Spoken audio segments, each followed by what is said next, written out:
good afternoon, and good evening. I am Sister Rosemary Nassif from Loyola Marymount University. We gather together this first week of Lent during March, Women's History Month, imagining all the people living life in peace, living one world together. We pray for the grace of respecting and even relishing our diversity across the world. And we invite you to put your name and your diocese in the chat room for our inspiration in knowing the rich diversity among us here gathered together, our diverse geographies, and the diversity among our families and our students, imagining all as one. All are welcome. We now turn this over to our moderators. Thank you, Sister. Hello, everyone, and welcome to the 5th session of our board development virtual series. We cannot believe how quickly the time has gone. Each session has been an amazing journey into best practices and generative thinking, and we are so gratified by your enthusiastic response to these sessions. Your comments and your questions, they've been outstanding. Thank you for your active and ongoing engagement. I am, as you by now know, Heather Gossard, and along with my co-moderator, Dr. Regina Haney, we're going to lead you through these last 2 outstanding sessions on board development, sponsored by Loyola Marymount University in partnership with Creighton, St. Edward's, and Mount St. Mary's Universities. Today's presentation on strategic planning is going to be an enlightening and interactive one. And as you've already discovered, whether you're a board member or school or province administrator, you're going to find this session an ongoing call to expand and to enrich your professional expertise and effectiveness. Today, we are going to, as always, pray for the success of your individual ministries, but our focus is going to be on peace as we pray for our brothers and sisters in the Ukraine. Loving God, we pray for our brothers and sisters in the Ukraine. We pray especially for the children who are suffering and afraid. We ask that you embrace them in your loving arms and keep them safe. We pray for our world leaders to be men and women of compassion and sound judgment. We pray for our world that in this moment of global crisis, we may reach out to one another in friendship and solidarity. Lord, we ask you to guide us in your ways so that peace and justice may become a reality in the Ukraine and in all parts of the world suffering armed conflict. Make us an instrument of your peace, O Lord, and where there is hatred, let us sow love.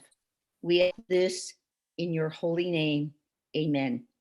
Yeah. Regina, before we begin our session, I know that you have, as always, a few reminders for us. Yes, I do. But before I list the reminders, I want to say that I just know our 2 presenters firsthand. I've attended many of their board meetings, and I saw how they led their boards, that they encouraged them to be creative and to think boldly and to be good stewards of the school's mission. And there's both their schools, the current ones, as well as in the past, are very viable because of their leadership. So I'm very excited about these paradox. How do you like that? Dr. Ryan and Dr. Killian, our pair of docs. Okay. Now for the reminders. In lieu of a session fee, remember you are to contribute to a school. In lieu of that, to contribute to a school of your choice. And if you hadn't the last time, you would put it in the chat so we could see who you are supporting. All right, and also remember that you will receive a certificate of completion from Loyola Marymount University, and you can only miss 2 sessions. Sister Rosemary is keeping attendance, so she knows and is looking forward to distributing those certificates of completion. And you always have an opportunity to evaluate each session, so don't forget to do that today. The evaluations have been so helpful and also very supportive of this great idea of this board development series that we have. And you're encouraged to both comment and ask questions during the session. Ryan and Dan told us they'll take them as we get them, and Heather and I will be leading that. And we want you to be engaged, and that's one way for you to be engaged. As you know, these sessions are recorded, and they'll be available to you later on, so you could share the PowerPoint and the sessions with your board members, or as a review, as I have done many times, to recall some of the great information our presenters have been providing us. And also in the toolbox, you'll find excellent handouts. So access that toolbox for the recordings and the handouts. And finally, please be engaged. We want this experience to be beneficial and worthwhile, and to make you grow and stretch as a board member. So, are we ready for the drums to roll to introduce our speakers, Heather? Okay, yes, we are. Our session today is on strategic planning, and it's presented by Dr. Dan Ryan and Dr. Ryan Killeen. And you've met Ryan Killeen before in session 3 as the co-presenter on board organization and engagement. We're delighted to welcome Ryan back today to discuss strategic planning. Ryan Killeen is the president and chief executive officer of Norwood Fontbonne Academy in Philadelphia. And under his distinguished leadership, the Academy, celebrating its 100th anniversary, recently launched its own new strategic plan and is currently implementing a comprehensive plan to maximize its 14-acre campus. Thank you for sharing your expertise, your experience, and your commitment to Catholic education with us, Ryan. Now, another play on the Ryan. Now, co-presenting with Ryan is Dan Ryan. And Dan currently is the president and chief executive officer of Dowling Catholic High School in Des Moines, Iowa. And he's a passionate supporter of Catholic choice and has written extensively on the matter of both state and national level. And I know he continues to work very hard to get that throughout the state of Iowa. He has been a school principal at both the elementary and secondary level, and served for 8 years as the superintendent of schools for the Diocese of Sioux City, Iowa. And he's written extensively in the area of school governance. And I had the opportunity to co-author a book with Dan on governance for a new era. So that was a wonderful experience to work with Dan on that publication. Dan is a sought out after speaker and presenter. So thank you, my friend Dan, for sharing your experience and expertise with us. Thank you, Regina.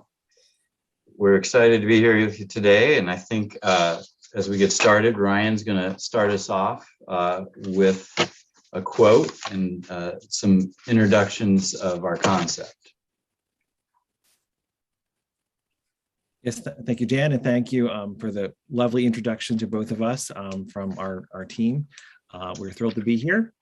Sorry for the confusing names with all these Ryans here in the month of St. Patrick. You're just going to have to bear with the Irish confusion. Keith, so I think we can go forward to the next couple of slides. Obviously, this was our bio, so we'll start off here. So this was a quote that has resonated with me and that I liked and wanted to share with everyone tonight. Always plan ahead. It wasn't raining when Noah built the ark. And I think it's important for us to, especially right now, as we're transitioning from pandemic to endemic and living in this COVID world, it's a paradigm shift to get back to the idea of thinking intentionally about planning for the future. I think we had to be very tactical to a certain degree in our schools, and perhaps some of this planning got put on hold. But it's important for our school communities to feel the hope and the revitalization that planning can bring. And it's important to devote the time into the process to see the best results. And so really that plan can be the roadmap for your future, but it needs to come from the ground up. You really need to engage the entire community. And so we're going to explore different ways that we have found it to be a successful strategy and tool in our organizations. I think we know there's a variety of schools being represented here tonight, which is wonderful. The various ways that Catholic education is experienced from our families around the country is important to recognize. And really what we'll present tonight could be applicable to a high school, an elementary school, a parish school, an order-sponsored school. The core is the same, but then you always have to refine it through the lens of your own school and the mission relative to your specific location. Keith, we could go next. So these are the key takeaways that we hope you will have tonight. And certainly, as we said early on, we welcome questions. So if we're not getting to the core of these questions, we want you to make sure that you keep us on task. So feel free to engage and ask for greater clarity. But looking at really creating a deep understanding of why we create a strategic plan and how it advances the mission. I think we've probably all been in organizations or experienced opportunities where the plan was not fully realized and not fully alive as a living document. And that is certainly not what we want to do. And we understand that that might be a reality that you're combating in some of your stakeholders, that they've seen the beautiful binder that sits on a shelf and doesn't live itself out in the life of your school. Understanding the process of how you create the plan, and it can be simple. There are some basic steps that we recommend that you follow, and how you keep the plan alive. The plan is only beginning at the launch. It's the execution phase that really is where the heavy lifting is going to happen.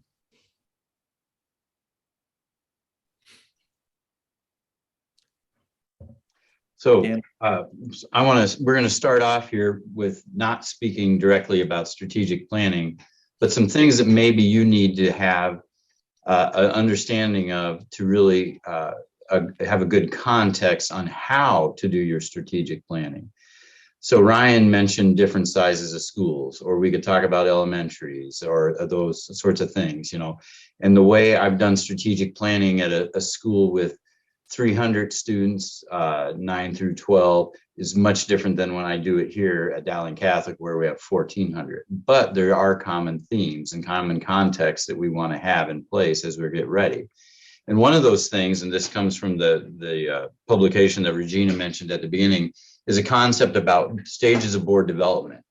And in many ways, if you're an educator, this is just like differentiated instruction, or knowing who your audience is, or knowing who you are, and therefore adjusting the process to where you are. So with boards, we say there's generally 5 stages of board development. And at the beginning, you would be a startup board. So if for some reason your school is just forming, or a board's being formed in a different manner and somehow, it's soon to be functioning. It's under construction. Groups are starting to form. Bylaws are getting created.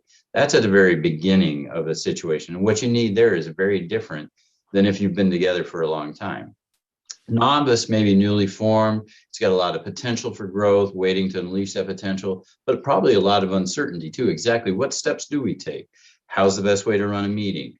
What are the committees going to do? Those sorts of things. So you may not see all the pieces in place, but yet there have some of that unleashed energy or kinetic energy that could be moving the school forward as we're growing.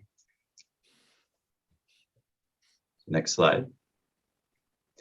kind of getting that middle piece is when a board has gotten its legs under it, starting maybe a couple of years together, or maybe a core group that's been together and can kind of guide the rest of the board members. And they're really starting to look for that vision for growth and development. The basics have come to them now. They know how to do certain things. They're feeling confident. But when we start to see that vision for growth, that's really a good time that you can start to have a strategic plan that's really focused on, where's this school going to be in 5 years? How are we going to know what our, our strengths are, our weaknesses, our opportunities, our threats? You might start getting more into that mind of thinking. And that could be really positive to build the community feel of a school. Again, regardless of size, it's really good to have that. And it's really an important part of strategic planning is really about just getting people to buy in and believe and be part of that community. Unfortunately, sometimes if a school has been around for a long time, or there hasn't been significant leadership with the administration or the board or a combination thereof, sometimes boards get stuck. And that's the kind of when we get into bad habits.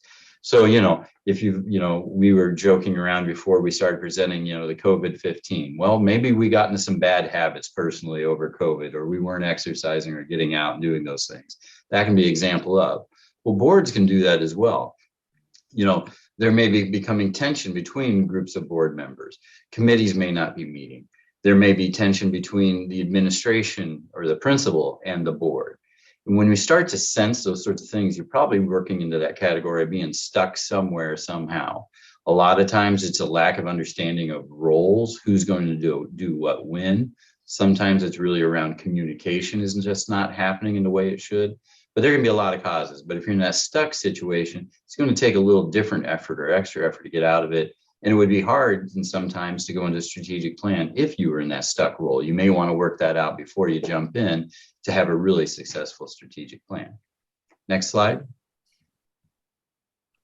Oh, well, back one. Thank you. So, and then what we really all strive for is to be a high functioning board. So, meeting regularly according to a schedule.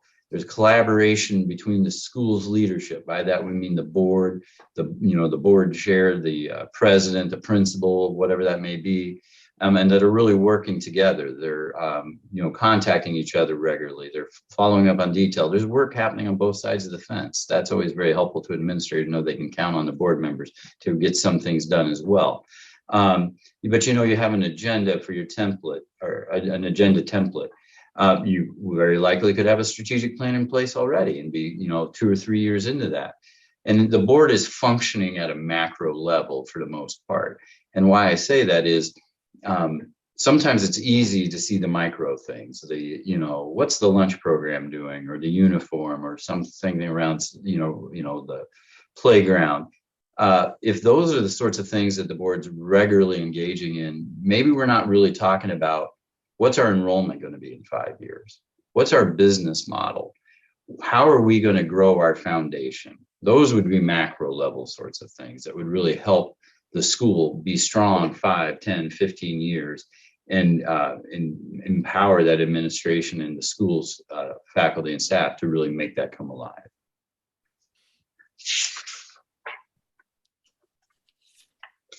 So the next kind of groundwork piece, and I think our last one before we jump into actually talking about strategic planning, is how do you think about your strategic plan, or how do you make questions up?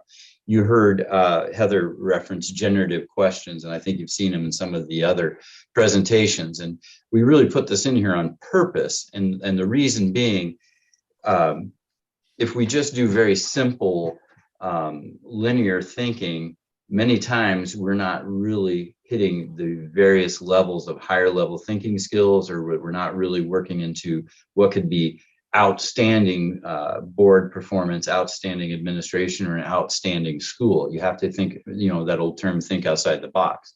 So we've got some up here, and I'm not going to read all of those to you, but I just want you to look at those and think about them, because they could be really generative, or they could be really ideas or questions that push the envelope for your school. So there's many business models out there that can thrive, but have you matched or even thought about the business model of your school? Does it match your community and its assets and its resources? And sometimes I've been doing this a long time, and I talk about business a lot because I think we have to be very professional and we have to understand how we're going to fund our schools. In most of the schools I've seen, that's a really important question. So I hope that you're thinking about that and realize, hey, we have to apply some good business practices. Here we're going to generate a revenue, but maybe how are we also going to have enough tuition assistance? I talk about student profile or student body profile. That could be seen in a couple of different ways. What do you want your graduates to look like? Many of you probably have a graduate profile, but have you ever thought about the fact of what is the socioeconomic makeup of our student body profile? How much tuition assistance can we provide? What mixture of upper socioeconomic, middle class, and lower income do we need and can we support? And of course, as we're Catholic, we want to be universal, but we also need to be thinking about what is it our resources can support. And those are really important concepts that come up in strategic planning. So just wanted to bring some of those up because sometimes they're not hit as often, but you can have generative questions in faith, academics, buildings and grounds.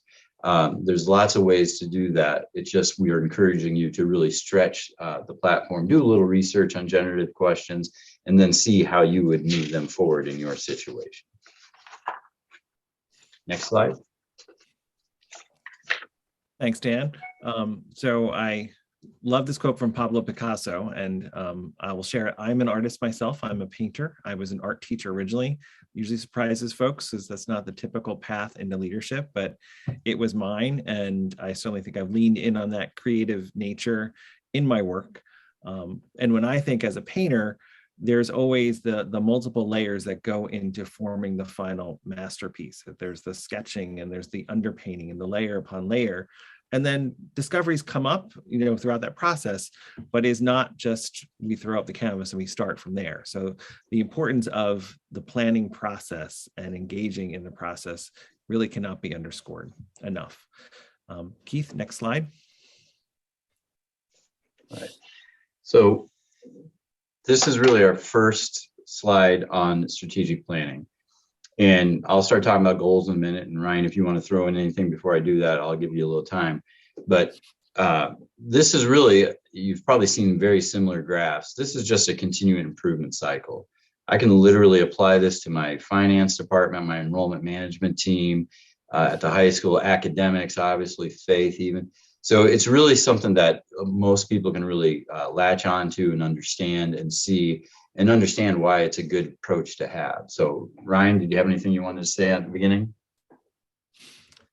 Sure, thanks, Dan. I think for me, I think this is a good visual to use with a group. I think when you are engaging your whole community, not everyone's going to come in with the same kind of background in planning. And I think it's very clear to articulate the process. Some folks might want to come into the process, focus on the results, and you can't jump to the end. A good friend of mine always says our world is, and not wanting to not be strengths-based, but our world is no shortage of problem identifiers. We have a shortage of problem solvers, and understanding how the goal setting and designing your objectives is so important at the beginning. You can't jump right into tactics or results. And so having this cycle and understanding that it's constantly being renewed and that there really is never an end to your strategic planning process. You're constantly folding into a new cycle is important. And having that as a reminder throughout the different stages of the process, that you need to have that identifying what your goals are and then having the path to get to them and real structures in place to make sure that you're staying on target and you're measuring your growth and your success all along the way. And along the lines of what Ryan is saying there, and again, we'll talk about this more specifically as going on, but we just want to get these thoughts out there to you before we jump in. Hey, if your strategic plan is going to be alive, it's got to be linked to daily, weekly, monthly, quarterly outcomes. So for example, do you have some of these items included? Maybe, you're getting down to the tactical level, but in a principal or an assistant principal's evaluation goals for the year. That's a really good way to keep it alive, because if you really do follow through with that, what gets measured gets done. So keep those things in there. I've seen, as we were getting ready for this, I saw a really nice example of a school that annually is holding a meeting And you can do this at the K-8, or you could do this at a middle school or a high school, any of those. But they're having an annual state of the school meeting. And you can stream it, you can come to it. And they're going through, and they've got 7 departments. And it says right on there, each department's going to give a 2 to 5 minute summary of what they've accomplished this year. But then they have a written document where you can go through it line by line and figure out what you're doing. So those are nice examples there. So we go forward. Okay, I'll talk about goals, and then I'll turn it over to those desired outcomes for Ryan.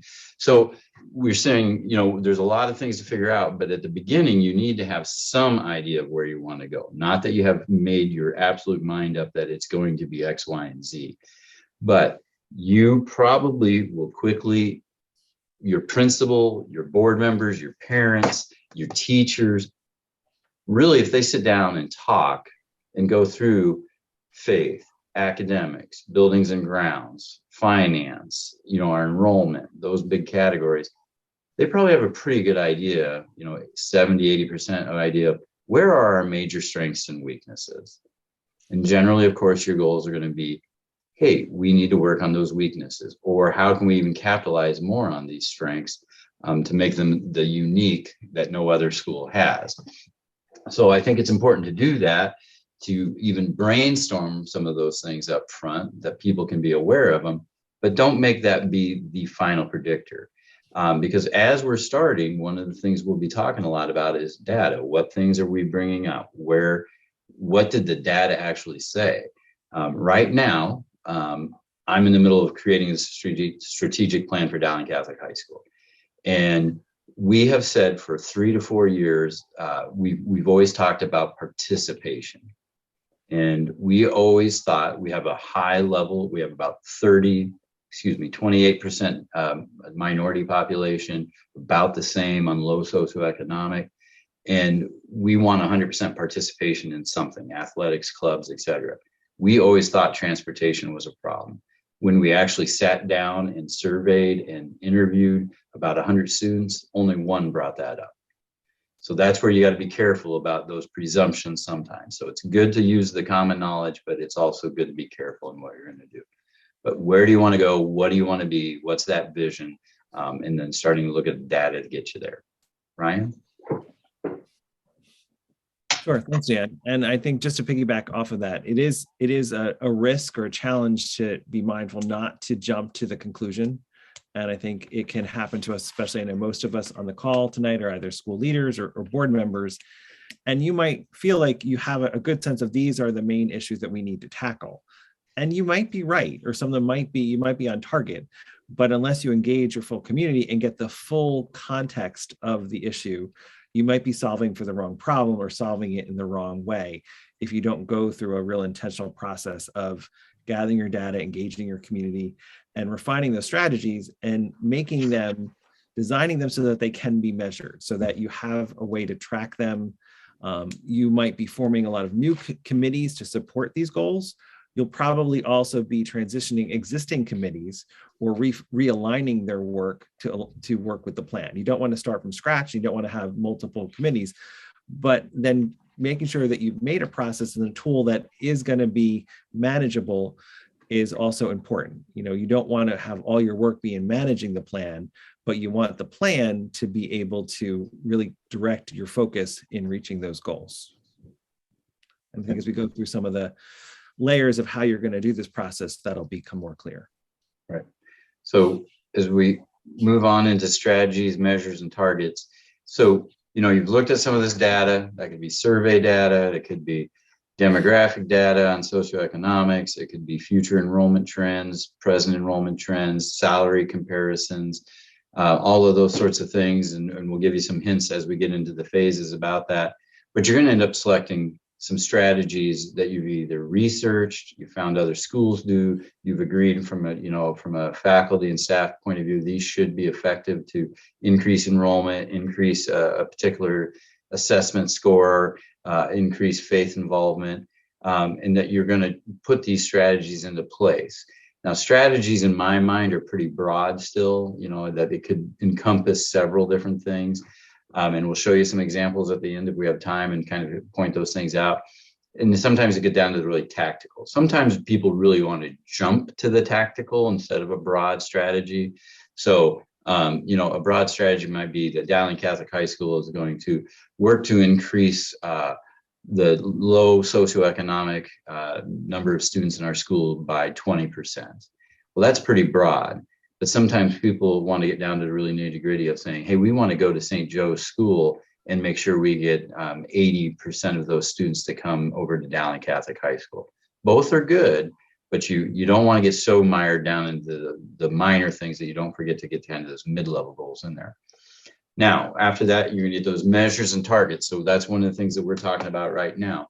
As we're writing some of those strategies and some of those tactical things, right behind it, we're saying, how will you know if you're successful? What does success look like? If you don't build those things right in at the beginning, very often you can begin to disagree on what it was we were trying to do. I have found when it has to have a number or an outcome associated with it, suddenly we get incredibly specific and on the same page about that, whether it be a scorecard or some kind of metrics and those sorts of things. So, and that also forces a lot of conversation about how do we ensure, the strategy aligns with that measurement. I think it's a really good conversation to have there. Nope. I think Brian had one more, didn't you? On the cycles, there you go, results.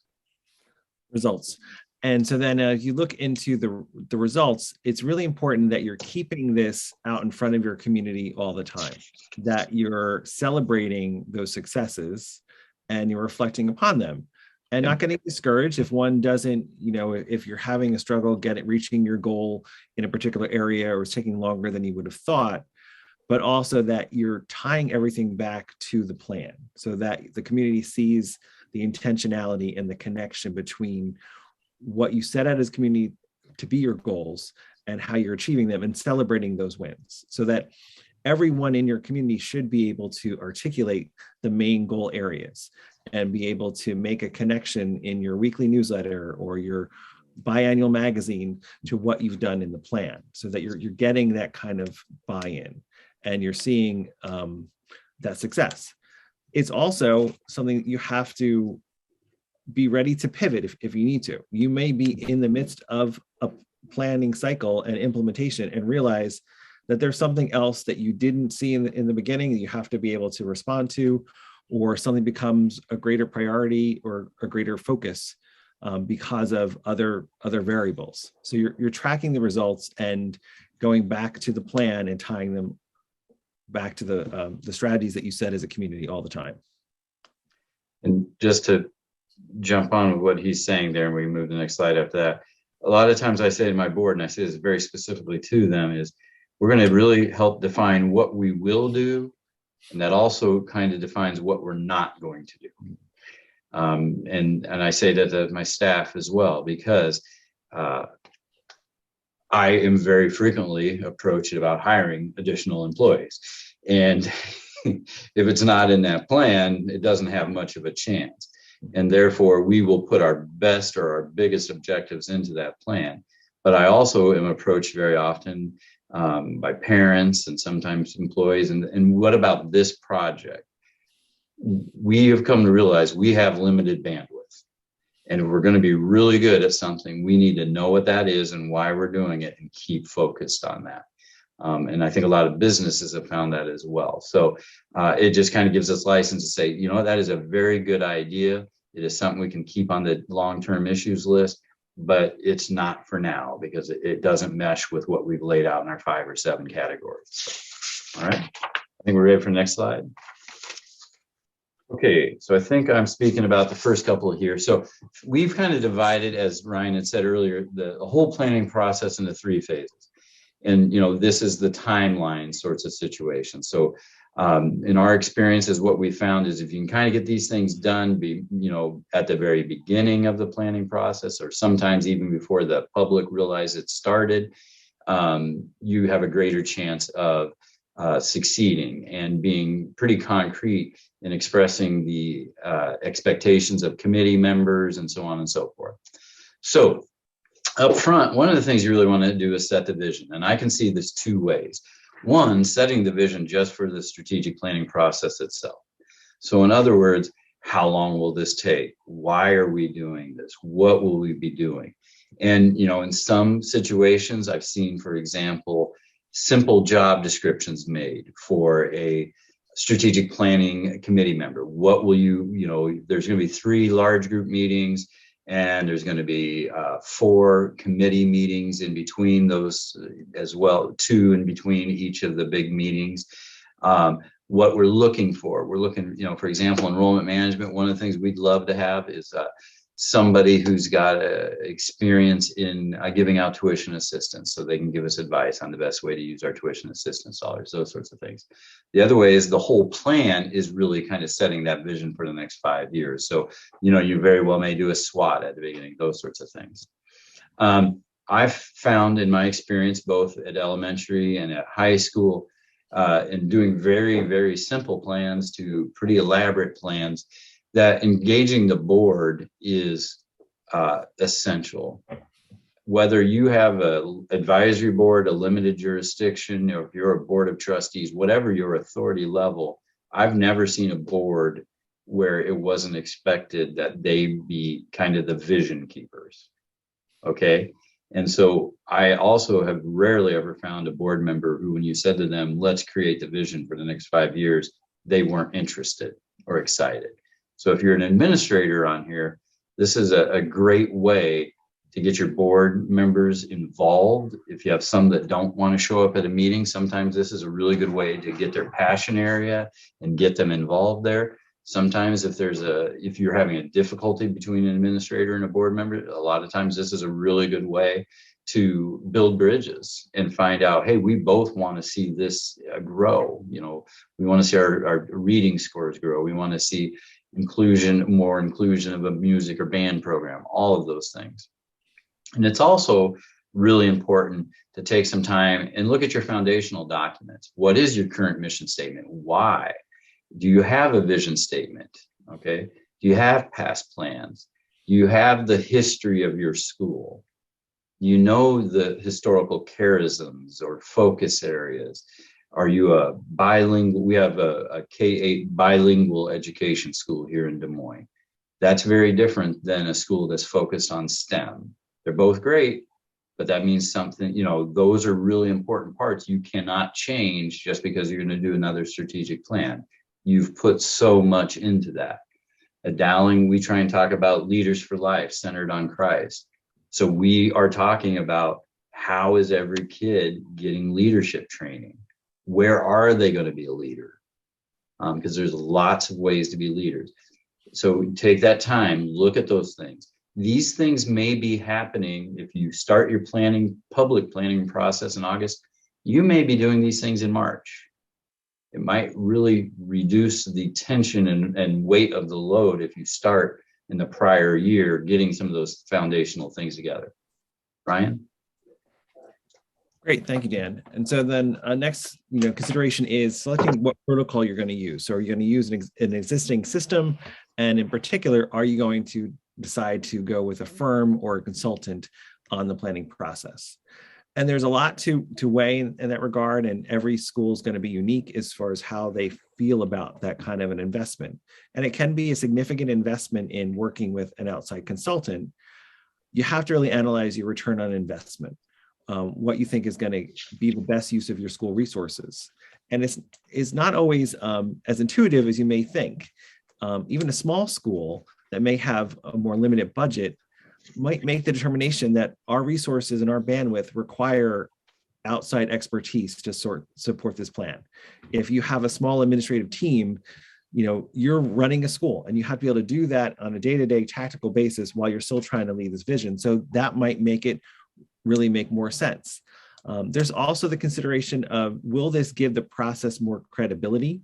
And will you be able to engage a broader cross-section of the community by giving that level of importance to it?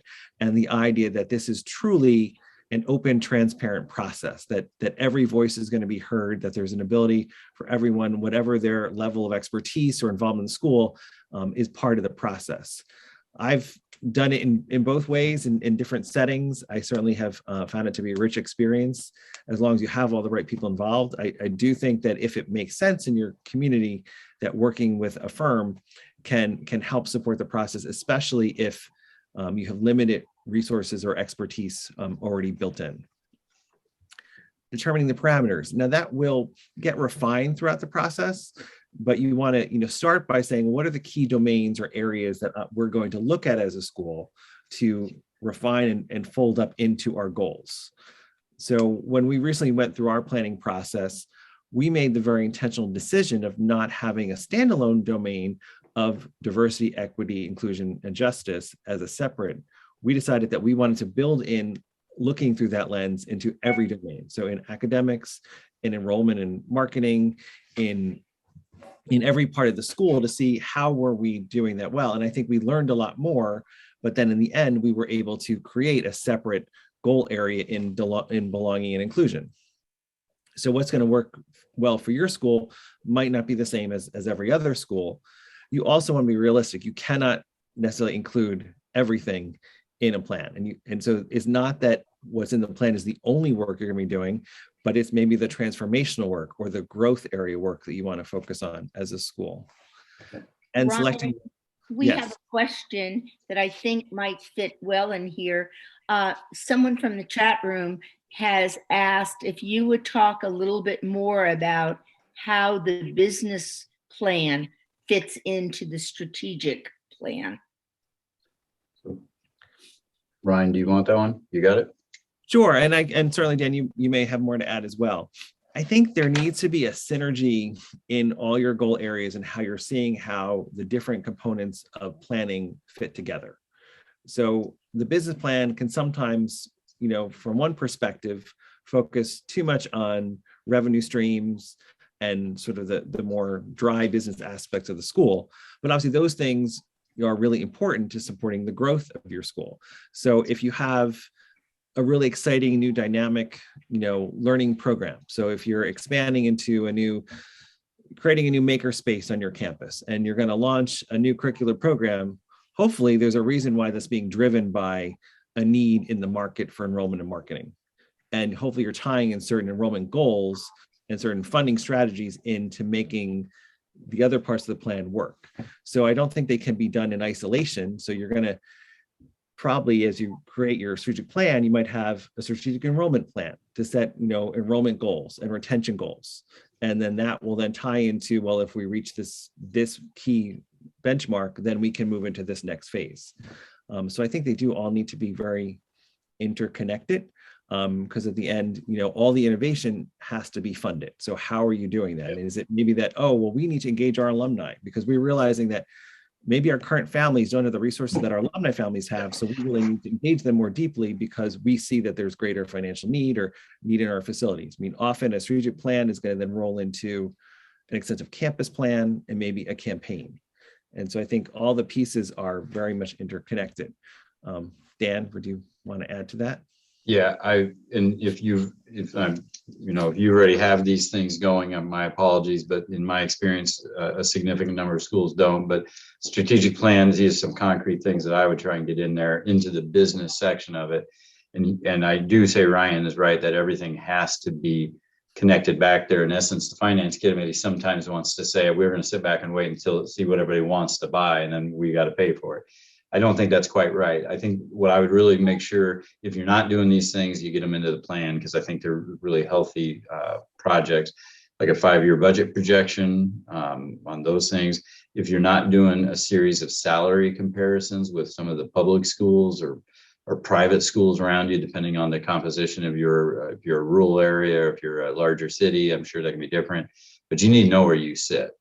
In my mind, your teachers are your lifeline, and you have really strong teachers. They're going to take care of so many things, and they need to be compensated. One other thing, if you're getting into that, you have any reserve for capital expenditures, or even just a really great idea is if you're able to have an operating reserve, and COVID was a great example of this. If the unforeseeable happens, do you have a 10% cushion that can carry you for a couple of months? Kind of like at your home budget, you're supposed to have 3 months to pay your bills, those kinds of things. And the only other thing I would say is when you're looking at the business plan, sometimes it comes off as, well, let's not spend too much money. Well, how do we spend money that really helps move us forward? And like, to me, we're looking at expanding in our enrollment management department, admissions, if you want to say that.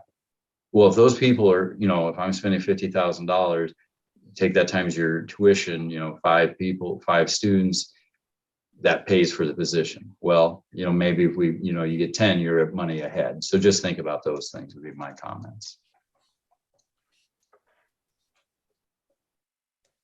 Thanks. I see there's a few more questions. You want us to take those questions now, or? Sure.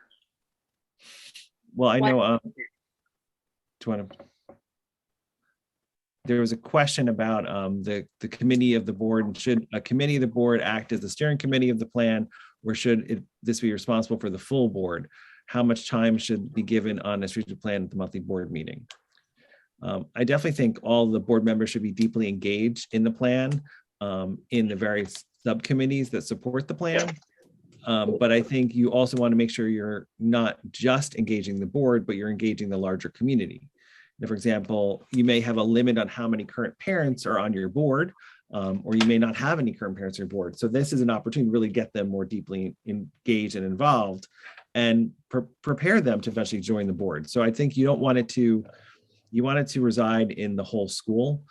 But I would say at your monthly board meeting, or how often you meet, it should be a substantial amount of time. Maybe it would be 50% of your time, if not more, is tied to the plan. Because if this is the roadmap of all the work you're doing as a school, it really should start at the top, that this group is really seeing the direct crosswalk between the plan and the work that they're doing. Dan? Just one small comment on that. We did this year is we had a board member and an employee co-chair each committee.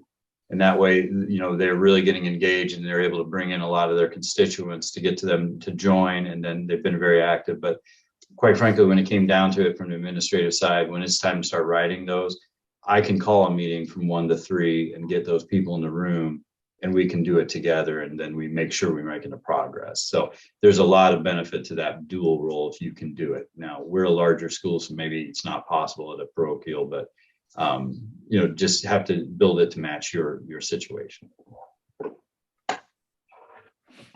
Ryan, if I could I saw something in the chat, and I'm not sure everybody saw it, but I think it's a fantastic idea that any expenditure on a form has to relate to the strategic plan, strategy, or goal.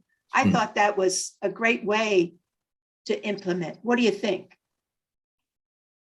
Definitely, I think that's a great idea. And I think that every subcommittee should track, or budget out for their initiatives to fold into the larger, like, part of having that discussion with each committee on how we develop our budget is important.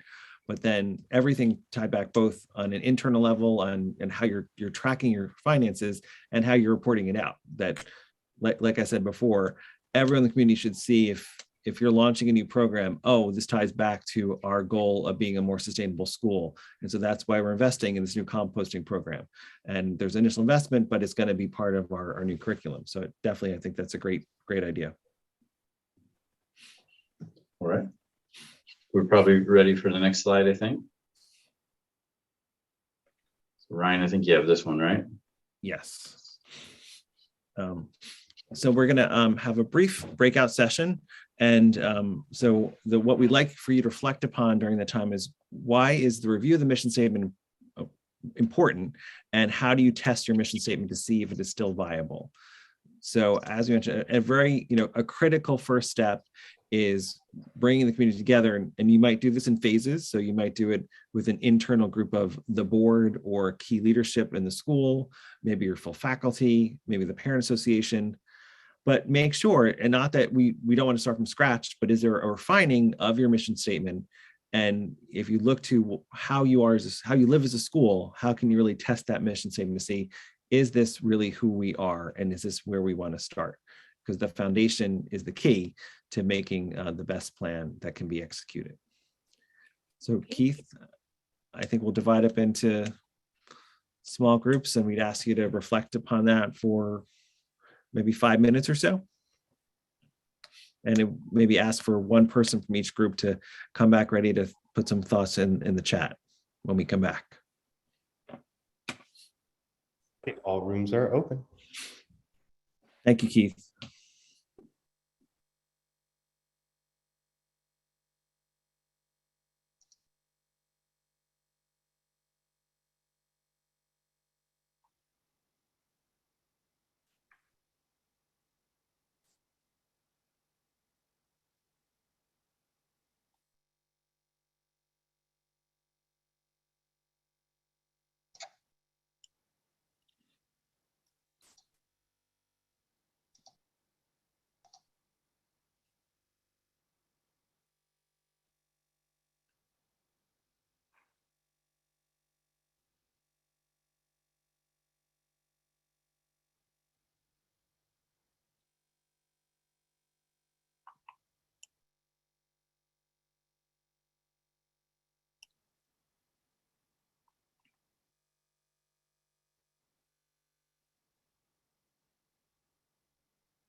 Heather, that question that I just put in the chat, you probably best to answer that question, right? Okay, let me go ahead and look right now. Yeah, Heather, I saw it too.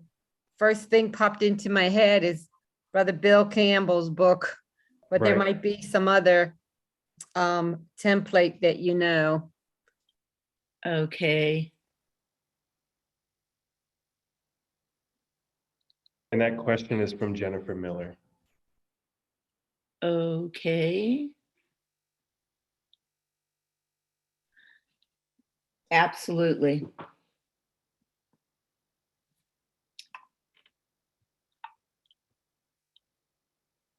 So everyone, there's about 2.5 minutes left with this first breakout session.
Alrighty, everyone, there's about 1 more minute before the breakout rooms are over, and then they will have 1 minute to return. So it's just under 2 minutes.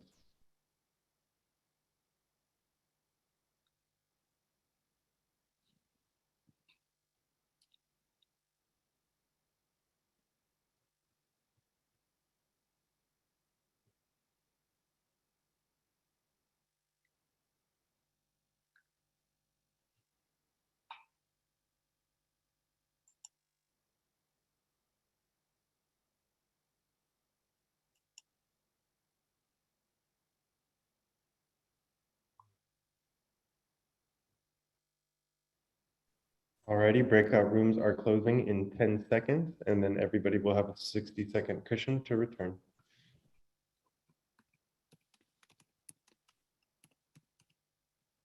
Ryan and Dan, I will let you know when you are good and everybody's back.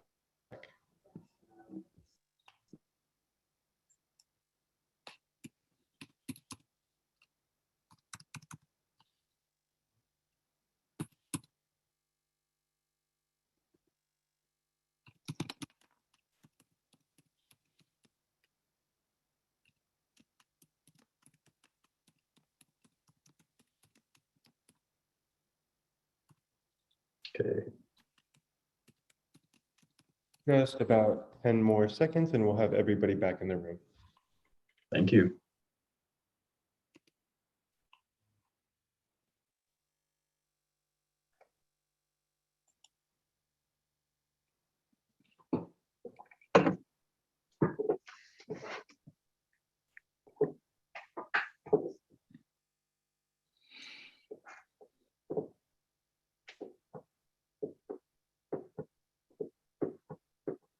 Okay, we now have everybody back in the main session.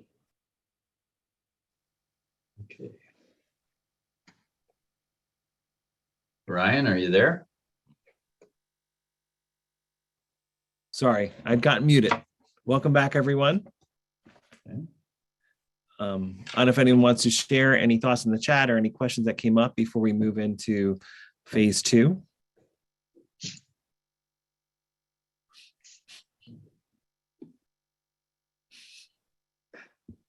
Well, I'll share a couple of quick comments. We'll see if anybody gets any courage there, and then we'll jump into phase 2 because we got to keep our eye on the clock as well. But we really talked about, we had a lot of new schools, which was kind of surprising to me. We don't have a lot of new schools or reformed schools, perhaps in a way. And so we talked about the visionary aspect of the mission statement, but also the pragmatic, even trying to tie some measures to that and saying, if you're looking at it 5 years from now, did we hit some of those benchmarks? And we use leadership here at Dowling Catholic, Leaders for Life centered on Christ. And so how are we going to measure that? And even talking about like Angela Duckworth, I think it's Angela Duckworthy's, that grit scale, those kinds of things. So In our session, Dan, it was brought up that the mission grounds us. So it grounds us. So why are we doing what we're doing, and how do we integrate it into the plan? So the groundedness. very good. Sure, and to that point, I mean, I think I wanted to stress the idea that it's not that we would say you should totally, start from scratch with a new mission statement, but there's also maybe a slight refinement you want to make. Language can be dated, so something might have been written 20 years ago, and there might just be a way you tweak the language. We might use a different term or descriptor now that just makes it resonate more specifically with your community now. So don't be afraid to revisit it, but it doesn't mean you have to start completely from scratch. I mean, hopefully, I'm sure that when it was written, there was a lot of thought given to it, and it's core to who you are, but it can evolve. And there's a lot of responses in the chat here. So is it relevant? So read it, check. Is it still relevant? It's a good question as well. I was reading that in the chat. Very good. Very good. All right. Well, we're going to head and jump in here, I think, on research, if that's okay with you, Ryan. Yes. And I'll start talking about baseline data. So I'm just going to give you some different experiences that I've had. And these have been at mainly, at the elementary level, but also even diocesan when I was superintendent, and now here at Dowling Catholic High School. Baseline data is a huge piece, and I'll hit on something Ryan said, and I'll use Dowling's experience right here now. I've worked with a company, and their name is Meitler, and I'm not endorsing them or not endorsing them. I'm just using an example. But one of the things they were able to do that saved us a lot of time and effort was gather a lot of demographic data. And they use census data. They use zip code median incomes. They have really good surveys for parents, students, and alumni. All of those sorts of things. So that really helped us. And again, that comes at a cost. But we were also able to opt in and say, hey, we only want the data. We can run the process ourselves. Well, that saved an immense amount of money. And when I looked at my team and I said, hey, if we spend this money, it's going to save you a lot of time. And here's an example from another place. I got a lot of nodding heads that said, yeah, let's invest in that. And then we will spend the time running the process ourselves. And then we get to how we train our team. I think it's important that you invest that time in making sure that you have a strong process, and that you'll have a lot of volunteers engaged in this process, and you need to have a consistency across the board so that you're doing your due diligence in every area. And there's a consistency to how you set up your focus groups or how you design your interviews. And this could come from a consultant. They could have a template or a plan that you would tweak and refine for your school, but there's also still great opportunities to leverage volunteers.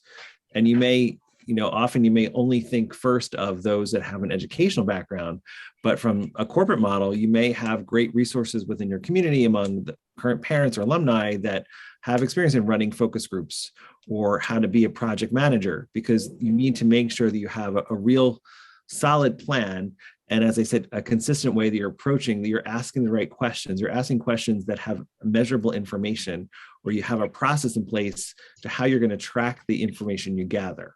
Because the plan will only be as good as the information upon which it's based, and that you have a way to use that information and use those perspectives in a real intentional way. And it may see, I'm sorry. No, go ahead. So one of the things you need to do early on is come to an agreement, and this would be where your board would be really important, and in some of your faculty and staff or admin team, depending on your size, is that what are the focus areas going to be? Okay. When I did a diocesan plan, we didn't talk about buildings and grounds because that was not part of our financial responsibility, but we talked a great deal about faith and academics. It really depends on where you're at. One that people often don't want to do is governance. Now, my joke about governance is nobody cares about governance until something really goes wrong. And then there's a lawsuit because a major procedure wasn't followed, or those sorts of things, or bylaws aren't in place, those things. So these are all important. I think they all make sense. They're all vital to your future, the mission, those sorts of things. But these are some areas that you could really look at and adjust to your needs. And again, they may be different at K-8 or different at high school.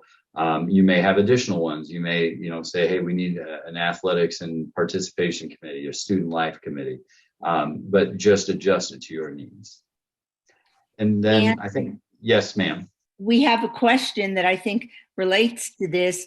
One of our viewers wants to know, how do you avoid having a strategic plan become a dumping ground for dissatisfaction, that focuses on what isn't there rather than looking strategically at what does exist and where we go from here? So I would go back to that baseline data and even a little bit of training your team, in that you as leaders, and I would say a board member or an administrator, paid individual, if you need to really have a good understanding of where you think your strengths and weaknesses are going to be months before anyone else is talking about it. And you're going to have, if you're doing survey data, if you're gathering this by yourself or with a professional, you're going to see it first. And you better have a really good understanding, and you better have an understanding of how you're going to approach these things. So there's nothing wrong with having a weakness. Okay. It's just an opportunity to fix something in the future. But if you are going to ignore something that 80% of your parents have said is a problem, well, you don't do the strategic plan. I mean, that's a fundamental error right there. So that would be my answer. Understand what the problems are and start to have ideas of how to answer that and engage groups. If it's parents upset, pull in 5 parents and talk about the issue up front, a focus group just for yourself or for the board. Those are good ways to start to come up with solutions. So the best way I've ever overcome that situation is saying, hey, and before we get very far, I want to point out with this committee, we've got an issue with our buildings and grounds. And we need to deal with this, this, and this. You know what I mean? So now you focus the group and you're kind of pulling them back. versus saying, well, we just want a locker room exclusively for the boys wrestling team. Well, that's kind of grinding your own axe, so to speak. So I just would like to add to that, Dan. I think those are all great comments. I think that having the layers of engagement are important. You don't want to have a closed mind to folks sharing that negativity sometimes. And folks need to be able to express those concerns. But typically, those that are really going to be engaged and want to be involved in this plan aren't going to advance themselves into that deeper level of engagement. They'll complete the survey, they'll go to a focus group. And then I think in every opportunity, whenever you're engaging the community, whether it be in a survey or in a focus group, you're explaining the concept of those higher level macro objectives and goals, because most of the negativity is going to live in the tactics. It's going to be about, I want a longer recess. I want to change the math book. And that's not what the planning process is about. It's important data that might inform some of those decisions. And I think those two strategies can hopefully help you navigate the negativity. And I've got the last bullet here, and I'll just be very brief. And if you want to visit this website, maybe take a quick picture of the screen, because we're not going to go to it right now. But the NSBECs are a standards and benchmarks to rate Catholic schools or look at key areas. So if you're not sure what you should be putting in a strategic plan, this is a great document to go to that gives you a very wide and very professional and a lot of tools to measure all of the areas that are in that third bullet. So just a good resource for you. So I think we can go to the next slide. And I've hit on this, but a parent and student survey is around community engagement is a great tool to really get things. We had been doing student surveys every year with every student and then doing a weekly survey with 20 students, and we'd see how many reply. But we were never doing a parent survey. So this year we got a very good document from a professional firm. Very happy with the way the results come out, the way they measure and what they show and how they can use them. And so now we're going to start doing that on an annual basis. So just a great tool with a variety of questions. Ryan, you want to hit the next one? And I think the next to really deal with the qualitative data. So I'm a strong proponent that you need to look at both quantitative and qualitative data to put things into a context. And so the balance for the qualitative process of having the interviews with key stakeholders, so those would be your main school leaders, the members of the board, if you're in a parish, the pastor or pastoral council, if you're in a diocese, representatives of diocesan leadership, key members of major organizations like the Parent Association or the Alumni Association, and focus groups, which show a cross-section of a group of middle school students or high school students, a group of parents or alumni. And that really gets to the core of, in case you're not asking the right questions, you'll get that data that puts things in a context. So you might even in your due diligence form assumptions you're going into the process with that you didn't even realize. So on my school, for example, we have 7 separate buildings on the campus, and we have our newest, most beautiful building is the middle school. We found out in our process that, well, before we built the new middle school, the students were in multiple buildings and they got to travel around campus, and everybody missed that. And there wasn't any way we would have really gotten that context of, oh, well, that's what sets you apart. You have this elementary school, but you have like a high school campus, and we missed that. So unless you ask the questions or are open to hearing those open-ended questions, you're going to miss a lot of data, and you may go in with a bias of what you think the problems are or what the issues are. Okay. Next slide. So you've got the first one, I think, Ryan. Yeah, so scenario 1 is the one that I most recently did at my current school. So that after having done the various levels of baseline data, we had a large scale retreat we had about 75 individuals. And throughout the course of those 2 days, it was led partially by consultants and partially by trained volunteers. We broke out into small groups and large groups, and we did the SWOT analysis of our domains. And we were able to finish those 2 days with the draft goals and objectives for the plan. And so we found that to be a really fruitful and efficient process of engaging a large group, and it worked well for us. Yeah, and we just wanted you to see all these scenarios because there's a lot of ways to cut the cake here. So what I'm doing right now, and I've done in different settings, is we do it over the course of a school year. We start in August or September and we're done by May 1st. And we have a very large group meeting, 60, 70 people. They're going to be on those 5, 6, 7 committees. They know that ahead of time. We've invited them. We gathered the data ahead of time. We're ready to hand that out probably at the first meeting or the first committee meeting. But the first meeting is an orientation and even showing examples and talking about and doing a SWOT. In between, the committees get together and really they look at the data, and by like December 1st, they're giving a 10-minute presentation to the group about where do we stand on our buildings and grounds? How good is our faith area? What are we doing in that? What do we need to do? You know, what are the strengths and weaknesses in the academics? And then between that December meeting and the May meeting, it's about how do we overcome some of those weaknesses? How do we use our strengths to make ourselves even better? So they're starting to write recommendations, broad, and then getting into those mid-level ones as well. And then by May, they're giving a presentation and yep, we're done. And then we publish it afterwards. SWOT is strengths, weaknesses, opportunities, and threats. You Google it and you'll find a million examples. Go ahead, Ryan.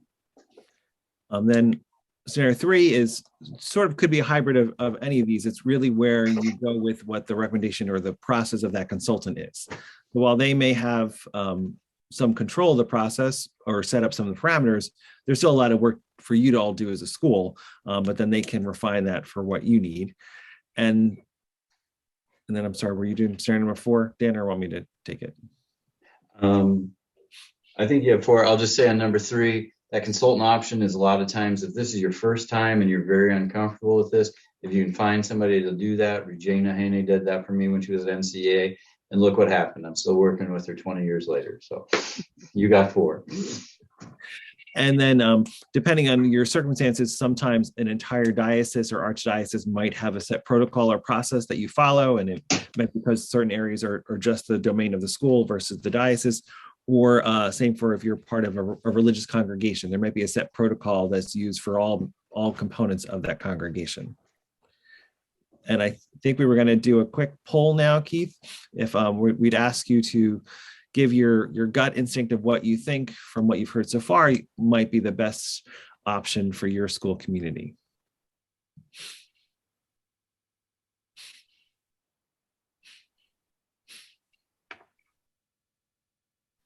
So Ryan, we never talked about this, but is this a competition between scenario 1 and number 2? Because you do 1 and I do 2. So I feel like they're voting on us here.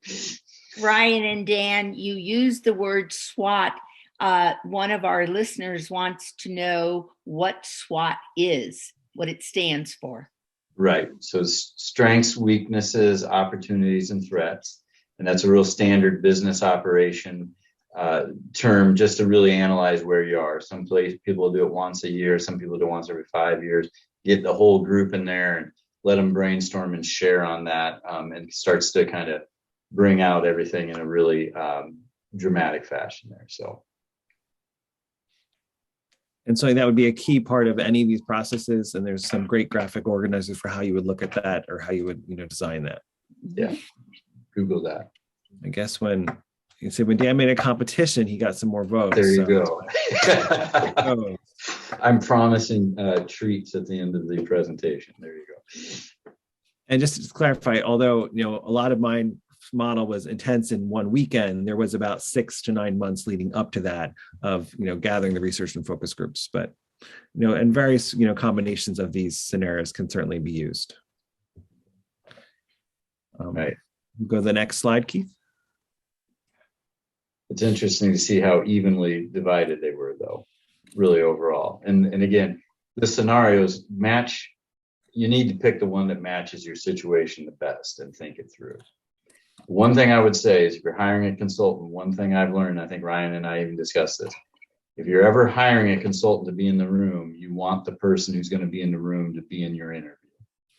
Because a lot of times, one person goes and does all the presentations, but they're not the ones leading the session. So keep that in mind. Yeah, let's go to phase 5.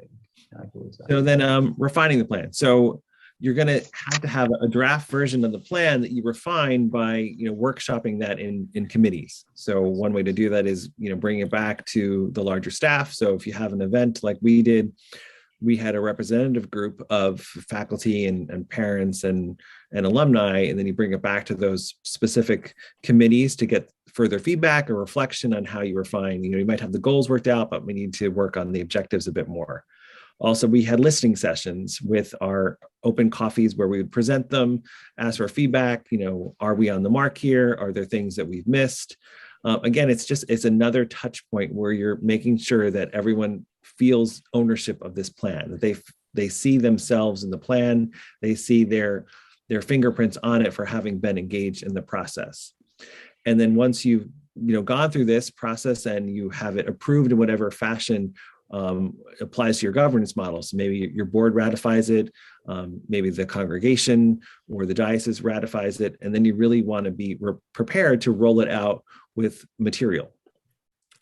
Again, because if you're going to try to tie everything back to the plan moving forward and use this as justification for how you're investing resources and how you're spending your time, you need to have it branded so that they know the name of the plan.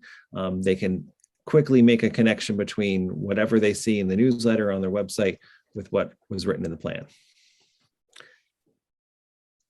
And then next slide. Okay. Dan. So he's talking about getting to that point of creating materials, and there's a lot of different materials from print to, obviously, if you're going to go through all this work, you want to make sure this is easy to find on your website. You want to reference it. I talked about that one example that they have an annual meeting. You can stream it or you can come to it, and there's going to be a short presentation on the progress made in each area, and they're going to explain the hiccups and the good and the bad that happen there. So use various mediums. Use your social media, use your website, use your word of mouth. When you have 60 or 70 people participate in this, and if it's a good experience, you just got 60 to 70 new advocates out there in the community who are much more well-informed than your typical parent, okay? Launch event for the strategic planning, a large group and community. One of the things that we will do in May is it will be literally a celebration, okay, for those people. But shortly after that, we have an end of the year event for our foundation board, which is about 30 people, and our honorary foundation board, which is another 30, and about 15 to 20 board members. We're going to bring them together and we're going to highlight that strategic plan. That's a whole nother audience. That's a lot of movers and shakers in our communities that's going to understand what we're doing or find things that connect to our strategic plan to help us. Individual meetings with key donors and constituents. I've already gone and sat down with my partially finished document with some of our biggest supporters or community members and said, this is what we're talking about. What do you think? People always want to be asked for their advice, and it's a great way to find new ideas and bring them in.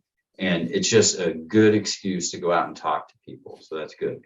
It generates excitement, and really, even like and you said this earlier, Ryan, these committees are doing this work. If you're an administrator or you're a board chair, you watch and see who does a really good job and put them down on paper and think, these are future board members we're going to invite in. And they come in informed, they come in excited, they got a positive attitude, they may have a skill set you need, and it's a really great help. Next slide. Great. And then in the execution phase, which can be going on for 3 to 5 years, you're establishing committees where you need to establish them, or maybe you're transitioning or refocusing existing committees, getting the tracking tools and timelines and metrics set. Sometimes I found one of the hardest challenges there can be is if you have a committee that's already been up and running, getting them to, be comfortable with using a different kind of reporting structure. They might have, and I've had the conversation, well, no, we've always tracked our enrollment this way.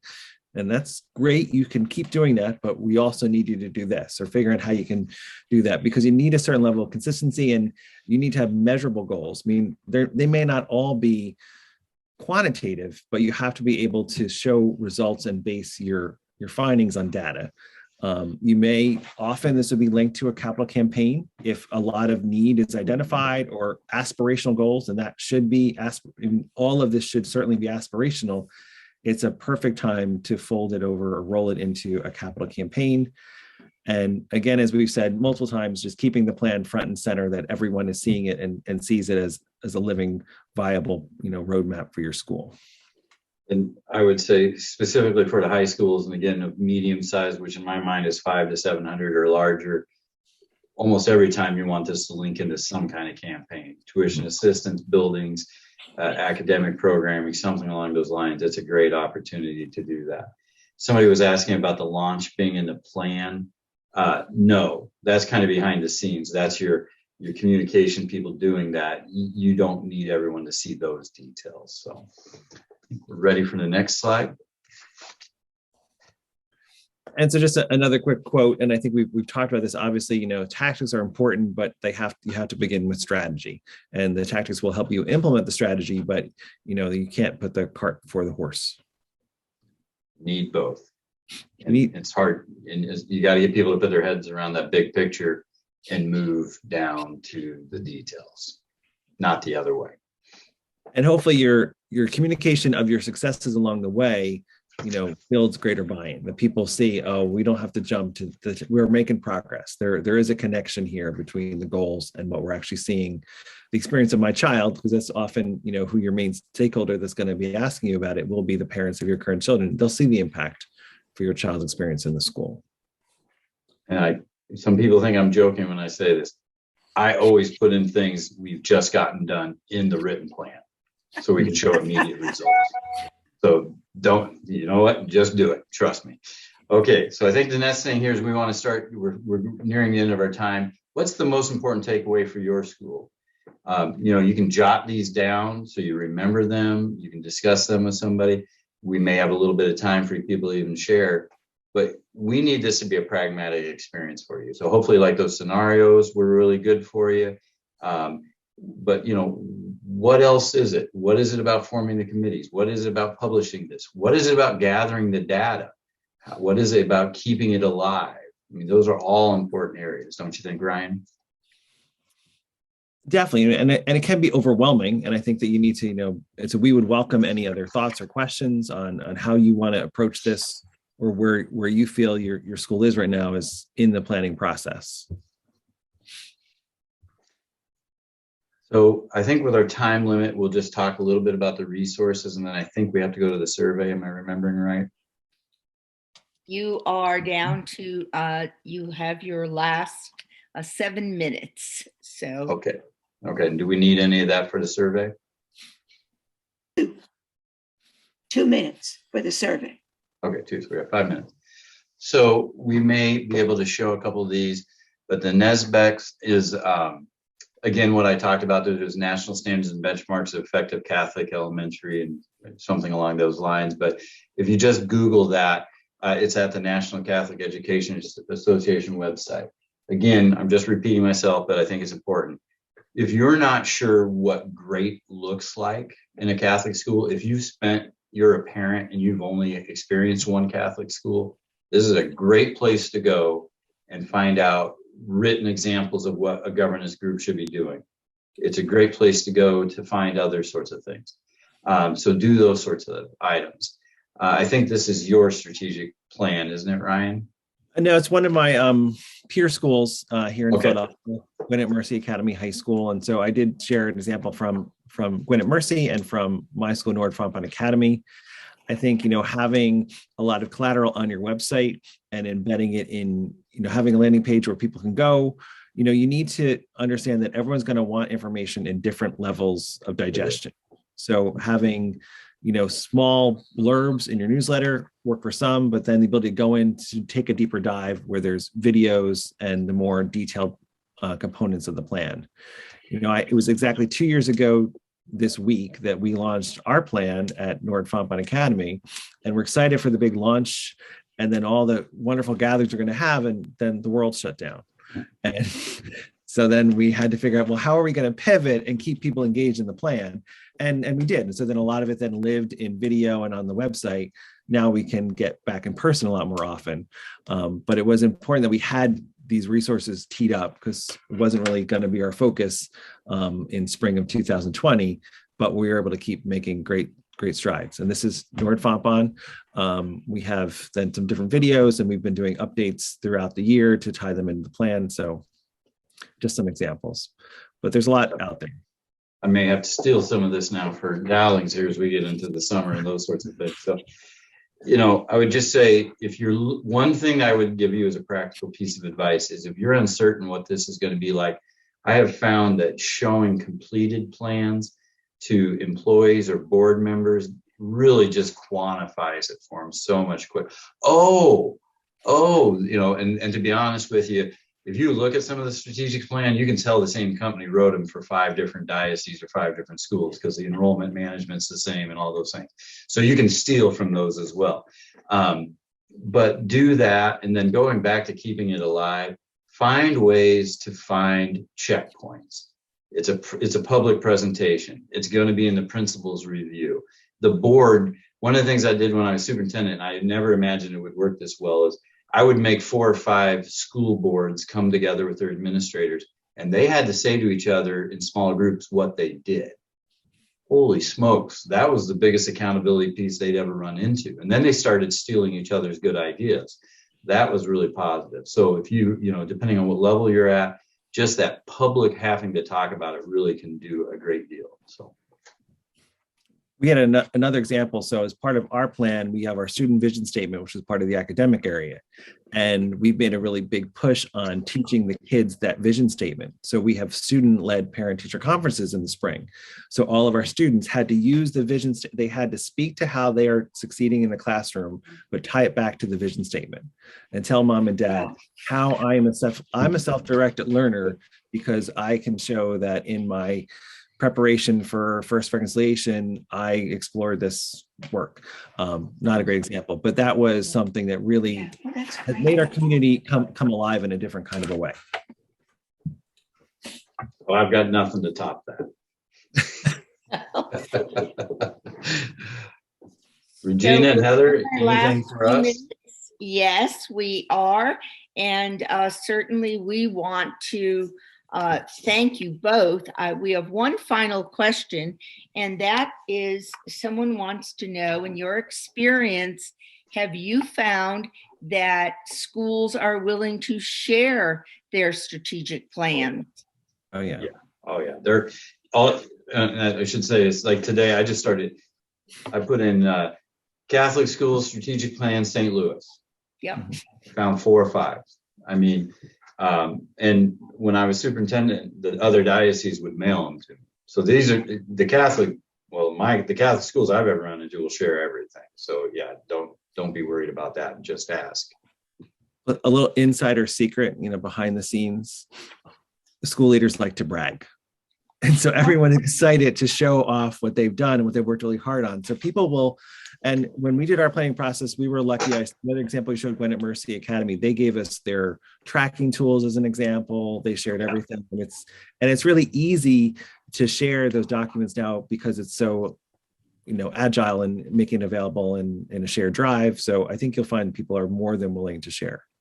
And one more quick thing, if you're in a small diocese or a small school, you can be intimidated and think, oh, I'm not going to reach out to blah, blah, blah. So when I was in the Diocese Sioux City, we connected with the Archdiocese of Chicago, and they shared a ton of tools with us.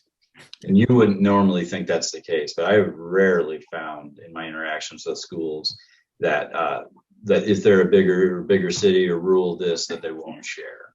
We're all on the same team. Thank you both so much. Regina? Yes, and we look forward to seeing you on March 24th for our final presentation on the topic of institutional advancement. And Dan Ryan will be a return presenter, sort of like on Jeopardy, the return person. And Sister Rosemary will be his co-presenter. So again, institutional advancement will be the topic. And I know this will be a session you will not want to miss. So enjoy the remainder days of Lent, and let our fast and prayers and good works make the world a better and kinder place. And may God bless all of you for all the great work that you do. And before you leave, don't forget to access the chat room to complete your session evaluations. And thank you all, and let us continue to be peacemakers. And we'll see you again March 24th.